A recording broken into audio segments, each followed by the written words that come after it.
All right, welcome to the second part of our look at creating custom graphics for your Canvas information for your class, for your Canvas courses, using Canva. So this is, again, the Canva dashboard, and so you can kind of see there are hundreds of templates, but these are kind of suitable for different sizes, like if you're creating a blog banner or something like that. For me, the good button size that I like is 200 by 200.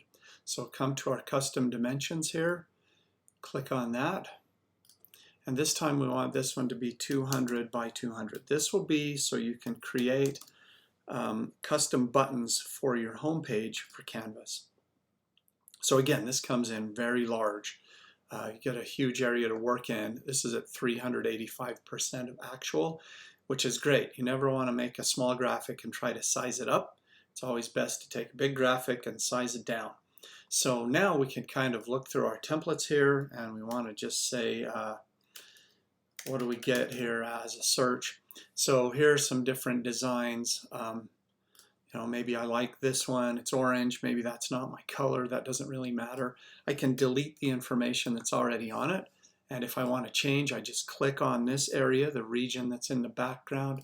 And then from here, I can choose any number of other colors. Some of the basic ones are really easy to work with, but if you don't like that blue, for example, you could make it more of a navy, make it a little lighter, or whatever you choose. I like a nice dark one like this, so I'm going to settle on that. Now I need to add some text. So coming in here, we choose a font that's easy to read, something that your students will have no trouble understanding when they come into your Canvas course. And you can see this just goes on and on and on. There's just tons and tons of them over here to pick from. Again, some of these are because I applied for the Pro version. So for this one, double click, we change that to the subject area you're working with.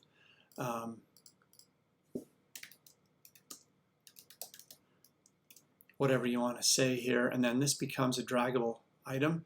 You can move that around. You can also size it up a little bit, make it fit the region just a little better. Remember, this is going to be in a smallish area, so we want this to be easy to read. You can also change the size here, get it to be a little bit bigger, a little bit smaller. You have control over the color of the text. So I would choose something that's definitely easy for your students to read, something that can stand out and look nice. And then again, we can add a variety of other elements.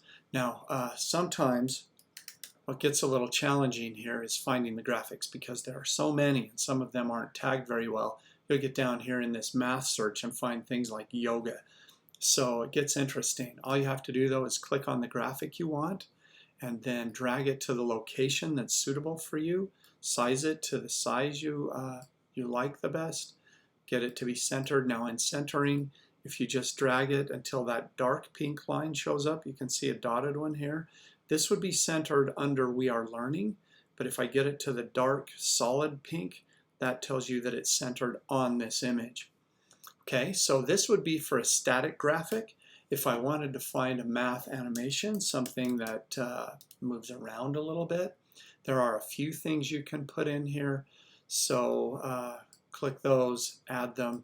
You can kind of resize as needed by grabbing the corner handles and moving that around. Makes it kind of easy to fit. You also have a rotate button here, which lets you put things on a slight angle if you choose to add interest or to make it look more interesting. Once you feel like you're ready here, then it's moved to download. We'll come to the download button right there. This is a video, so on Canvas won't take videos in those graphic areas, so it's best to do a GIF or GIF image. These just repeat. It's like a stack of slides you're flipping through. So all we have to do now is download it, give it an appropriate name. On your Chromebook, this will go to your downloads folder. Here on my desktop, it's going to go right now to the desktop so that's nice and easy. You'll notice it's a GIF or a GIF file. So all I have to do is click Save, and that button is ready to use. We'll look later at how to apply that to your Canvas page. All right, hope it works well for you. Have fun modifying your Canvas homepage buttons with Canva